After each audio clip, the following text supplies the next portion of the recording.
Brother ఏం పేరు? నమస్తే అండి, నా పేరు గణేష్. ఏం చేస్తుంటారు? నేను mechanic, mechanic. Bike mechanic. So ఇప్పుడు ఎలక్షన్స్ రాబోతున్నాయి కదా, మీ తాడేపల్లిగూడెం నియోజకవర్గంలో ఎమ్మెల్యేగా ఎవరు గెలిచే ఛాన్స్ ఉంది?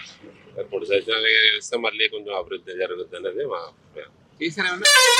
ఇది చాలా మటుకు చేశారండి. కొంతంటే కొన్ని చోట్ల చేయలేదంటే దానివల్ల అది మైనస్ అవుతుంది. కొన్ని చోట్ల అయితే చేశారు, వర్క్ అయితే చేశారు. ఈ ఏరియా అంటే పవన్ కళ్యాణ్ గారు ఉంటుంది అని అంటారు, ఏం లేదు ఇక్కడ. అంటే మా ఈ పెంటవాడ ఏరియా అనేది అదే ఉంటుంది. ప్రభావం ఏమి ఉండదు. ఏముండదు. మూడు పార్టీలు కలిసి వస్తుంది. మూడు పార్టీలు కలిసి ఉండడం వల్ల ఏమన్నా తెలియజేసిన వాళ్ళు సపోర్ట్ చేయాలి, కానీ మామూలుగా అయితే జనసేన ప్రభావం అయితే ఉండదు. ఏం ఉండదు. సో ఇప్పుడు మేనిఫెస్టో చూసారా? జగన్ గారు కొత్తగా మేనిఫెస్టో చూసాను. నచ్చిందా మీకు? సో బాగుంది. కొంచెం మార్పులు చేర్పులు చేయడం వల్ల కొన్ని ప్రజలకి అట్రాక్షన్ కింద ఉంటుంది. మరి టీడీపీ ఇంకా ఎక్కువ వీటికైనా ఎక్కువ ఇస్తామంటారు కదా, వాటిని నమ్మే ఛాన్స్ లేదా? అది ప్రజల అభిప్రాయం ఉంటుంది. మీకేమనిపిస్తుంది?